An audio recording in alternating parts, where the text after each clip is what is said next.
नमस्कार, अस्सलाम वालेकुम, सत श्री अकाल, जय झूलेलाल। मैं हूं जी प्रेम मटलानी और आप देख रहे हैं हालत हाजरा का प्रोग्राम। हकीकत ये है, इब्तदा में आपसे दरख्वास्त है, चैनल ज़रूर सब्सक्राइब करें।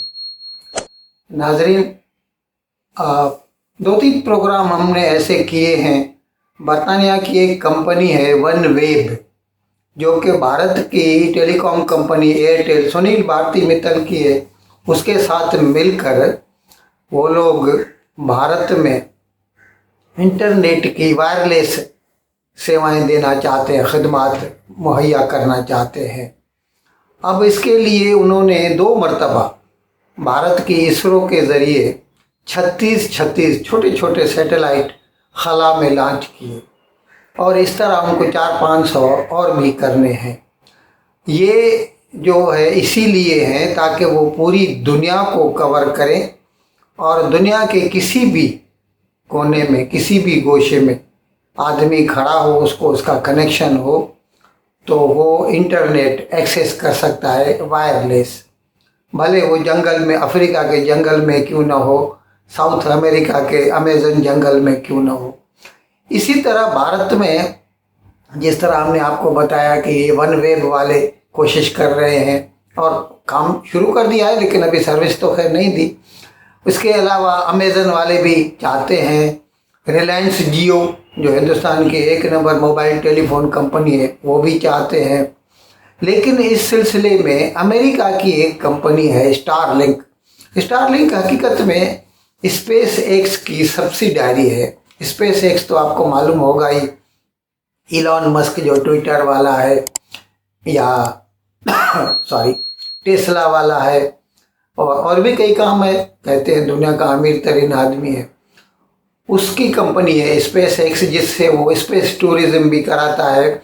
और जैसे नासा है या इसरो है, वो अपनी तरफ से वो सैटेलाइट भी लॉन्च करता है, उसको बेस स्टेशंस भी हैं अमेरिका में। अब वो हकीकत में इस वक्त ये फैसिलिटी दे रहा है, उसकी एक कंपनी है स्टारलिंक।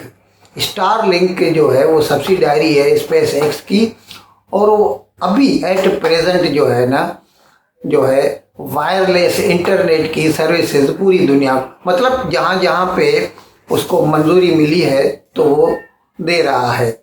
अब वो चाहता है कि भारत में भी ये सर्विसेज दे। अब जाहिर है भारत में पहले तो स्पेस में किसी को भी अलाउ नहीं करते थे, लेकिन अभी मौजूदा हुकूमत ने अपनी पॉलिसी जो है ओपन रखी है और प्राइवेट कंपनियों को भी अलाउ किया है। इस सिलसिले में स्काईनेट की भी बात कर सकते हैं, उन्होंने भी अपने सैटेलाइट लॉन्च करने शुरू कर दिए भारत। खैर, हम बता रहे थे कि इन्होंने अभी इसके लिए भारत ने एक रेगुलेटरी अथॉरिटी बनाई है जिसका नाम है Indian national space promotion and authorisation centre. ये इन स्पेस जो है ना, इसको दरख्वास्त दी है स्टारलिंक वालों ने कि हमें भारत में जो है अर्थ स्टेशन जो वो सिग्नल कैच करेंगे धरती पर, उसके लिए अर्थ स्टेशन से कायम करने की इजाज़त दे दी जाए। अच्छा, कुछ महीने पहले उन्होंने एक दूसरी दरख्वास्त भी दी थी। ज़ाहिर है ये एक किस्म की मोबाइल टेलीफोनी है, तो उन्होंने इससे पहले जो है ना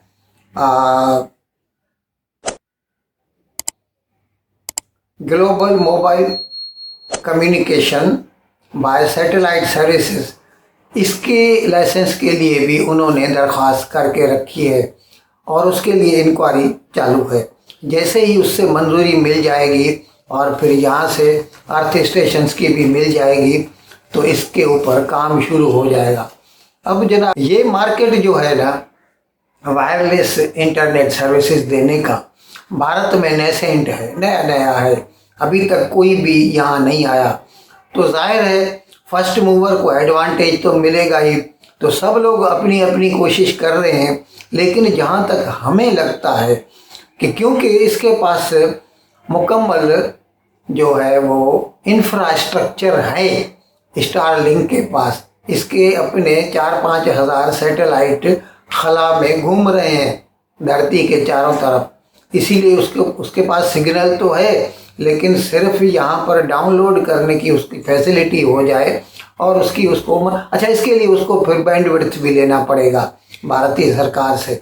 अभी वो देखें कैसे देते हैं, नीलामी होती है या कोई फिक्स जो है उसकी कीमत मुकर्रर की जाती है, तो बैंडविड्थ भी लेगा, ये मंजूरी भी लेगा, और जैसे ही अर्थ स्टेशन कायम हो जाएंगी तो वो ये सर्विस दे सकेगा।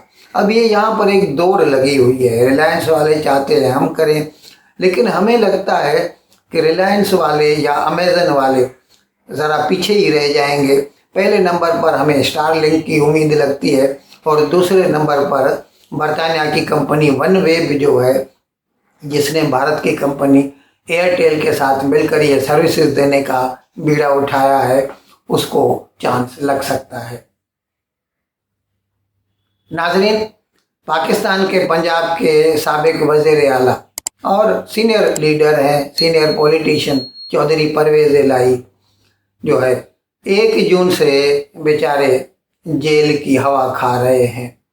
उनको एंटी करप्शन एस्टेब्लिशमेंट वालों ने गिरफ्तार किया था, और ये तो आपको इल्म है ही, हम कई मरतबा बता चुके हैं। एक मरतबा तो इस्लामाबाद हाई कोर्ट ने खुद असद उमर को कहा था, नहीं, फवाद चौधरी को कहा था कि अगर तुमको ये बार बार गिरफ्तार होने से बचना है तो तुमको प्रेस कॉन्फ्रेंस करना पड़ेगी।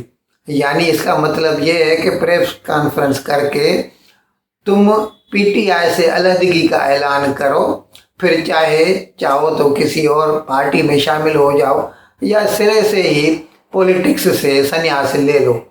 ये इस तरह कई सियासतदान अपनी जान बचा चुके हैं। असद उमर हो, फवाद चौधरी हो, अली जैदी हो, इमरान इस्माइल हो, कई सारे हैं पीटीआई के।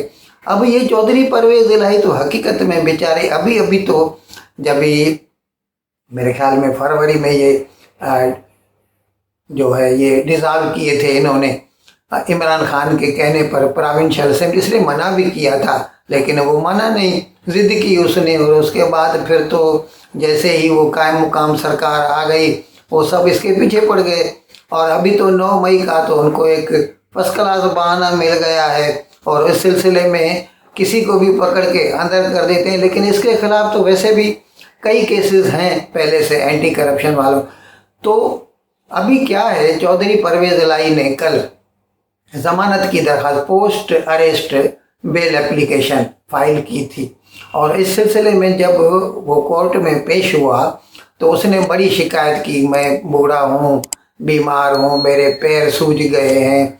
और उससे जब जज ने पूछा कि क्या आपको एयर कंडीशनर है, वो बोलता है जनाब मेरे पास तो पंखा भी नहीं है और टॉयलेट भी वहीं पर है मेरे कमरे में ही, मैं तो सो भी नहीं सकता आराम से, आप कम से कम इतनी मेहरबानी करें कि मैं बीमार हूँ, मुझे सर्विसेज हॉस्पिटल यानी आर्मी की जो हॉस्पिटल है वहाँ पर मुंतकिल कर दें। खैर, अभी वो इस सिलसिले में उसका जो कज़िन है चौधरी शुजात हुसैन, जिसके साथ ये पहले से था लेकिन बाद में इसने इमरान खान के साथ मिलकर उसके छोड़ दिया उसे, चौधरी शुजात हुसैन की आपको मालूम है पाकिस्तान मुस्लिम लीग कायद ग्रुप है, और इसमें ये भी था चौधरी परवेज़ इलाही भी, लेकिन बाद में इमरान खान की वजह से ये उनसे अलग हो गया। अब वो पीटीआई का प्रेसिडेंट बन गया है और उसकी वजह से उसको ये सारी तकलीफ भुगतनी पड़ रही है। तो चौधरी शुजात हुसैन उससे बार बार मिल रहे हैं, उसे दरख्वास्त कर रहे हैं कि आप अज़राए करम पीटीआई छोड़ दें, वापस पाकिस्तान मुस्लिम लीग कायद में आ जाएं तो आपकी ये सारी तकालीफ दूर हो जाएंगी। अच्छा, इसके लिए वो खुद भी बेचारा तैयार हो गया है, लेकिन जैसे ही उसने असेंबली डिज़ाल्व की थी, पंजाब असेंबली, तो उसका बेटा मोनिस इलाही, चौधरी मोनिस इलाही बाहर चला गया, स्पेन चला गया। अब वो स्पेन में बैठा हुआ है और वहाँ बैठे बैठे हुक्म कर रहा है कि हमको पीटीआई नहीं छोड़नी। उसको कम से कम इतना तो सोचना चाहिए कि उसका बेटा 80s, उसका बाप जो है 80s में है, कितनी तकलीफ़ें भुगत रहा है, उसका ही सोचकर अगर वो मसलियत का मतलब मुजाहरा करते हुए अगर ये इस वक्त पीटीआई छोड़ दें तो उनके लिए अच्छा होगा। बाकी तो खैर उनकी अपनी ज़िंदगी है, अपनी मर्ज़ी है। बाप बेचारा जेल में सड़ रहा है, बेटा स्पेन में ऐश कर रहा है, और उन्होंने जब भी कल मुलाकात की चौधरी शुजात हुसैन ने, तो उन्होंने कोशिश भी की मुन्नी सिलाई के साथ बात करने की, लेकिन वहाँ से किसी ने फ़ोन नहीं उठाया। अब ये हाल है, इसकी वजह से वो बेचारा अटका हुआ है, अभी तक जेल में है, और खुदा करे कि इसका कुछ हल निकल आए। इन अल्फाज के साथ मैं आज का प्रोग्राम ख़त्म करने की आपसे इजाज़त चाहता हूँ, लेकिन विदाई लेने से पहले एक मरतबा फिर आपसे मेरी दरख्वास्त है कि जिस किसी साहब या साहिबा ने अब तक हमारे इस चैनल को सब्सक्राइब नहीं किया, ज़रा करम इसको जल्द से जल्द सब्सक्राइब करें, प्रोग्राम को लाइक करें, शेयर करें और घंटी का बटन दबाना न भूलें। बहुत बहुत शुक्रिया। खुदा हाफिज़।